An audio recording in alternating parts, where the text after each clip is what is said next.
నమస్తే టిఆర్ నిజం. నేను మీ తాళ్ళపల్లి రమేష్. ఈరోజు మార్నింగ్ న్యూస్ కు స్వాగతం. అన్ని పేపర్లను ముఖ్యాంశాలు ఒకసారి చూసుకుందాం.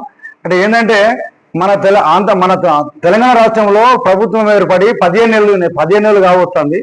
కానీ ఫుల్ ఫ్లెడ్జ్డ్ గా కనీసం మంత్రి పదవులు అనేటి ఇంతవరకు కూడా అవి కాలేదు. ఇంకా 6 పోస్టులు ఖాళీగా ఉన్నాయి. దానికోసము ఒక 5-6 నెలల కాంచి రేపా మాపా నీకా నాకా అని చెప్పేసి చర్చలు జరుగుతూ ఉన్నాయి. కానీ లోకమంతరం అల్లకల్లమై వాళ్ళు ఇబ్బందులు పడుతూ ఉన్నారు. మాకు రైతు బంధు రాలేదు, మాకు పెన్షన్ రాలేదు, మాకు ఇస్తానని ఆయన ఏది ఇయ్యలేదని చెప్పేసి అంటే ఇక్కడ కాంగ్రెస్ ప్రభుత్వం ఉన్నటువంటి పెద్దలు మాత్రం మాకు మంత్రి పదవి అని చెప్పేసి అంటారు. ప్రతిరోజు దాన్ని టిస్టులు కనబడతాను.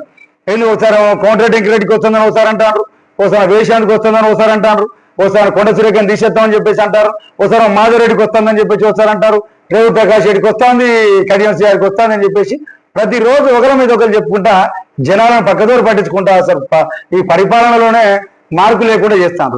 ఏమైనా ప్రశ్నించాలంటే కూడా వాళ్ళ యొక్క నాడిని కూడా తప్పిస్తారని చెప్పి జనాలు చెప్పేసి అనుకుంటారు. చూద్దాం, మంత్రివర్గ విస్తరణ ఒక కొలిక్కి వచ్చింది. ఇప్పటికైనా కూడా తొందరగా కొలిక్కొచ్చి ఏర్పాటు చేస్తే మధ్య అని చెప్పేసి అనుకుంటారు. అందులో భాగంగా మంత్రివర్గ విస్తరణ కొలిక్కి వచ్చింది. అందులో ప్రజెంట్ మాత్రం ఒక 5 పోస్టులను నియమిస్తారని చెప్పేసి అంటారు. అందులో కోమటిరెడ్డి వెంకటరెడ్డి పేరు కనబడతా ఉన్నది. అలా ఆయనకు కూడా ఫైనల్ అయిందని చెప్పేసి అంటారు. ఎందుకంటే అంతకుముందు గతంలో పార్టీలో జాయిన్ అయ్యేటప్పుడు కూడా ఆయన ఒక హామీ మీద మంత్రి పదవి ఇస్తే దాని హామీ మీద వచ్చి జాయిన్ అయ్యారు అని చెప్పేసి అంటారు. అందులో భాగంగా ఆయనకి ఇస్తారని చెప్పేసి అంటారు.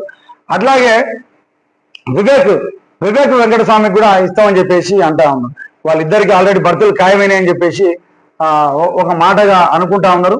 కాబట్టి చూద్దాం ఏం జరుగుతుంది అనేది ఒకసారి వార్త చూసుకుంటే మంత్రివర్గ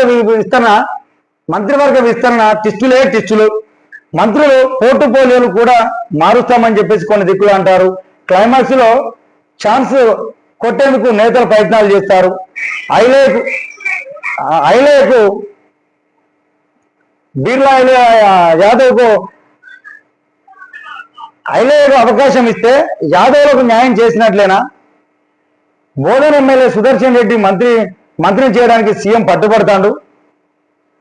ప్రేమ్ సాగర్ రావును మినిస్ట్రీ ఇవ్వాలని చెప్పేసి డిప్యూటీ సీఎం బట్టి విక్రమార్క పట్టుబడతాడు.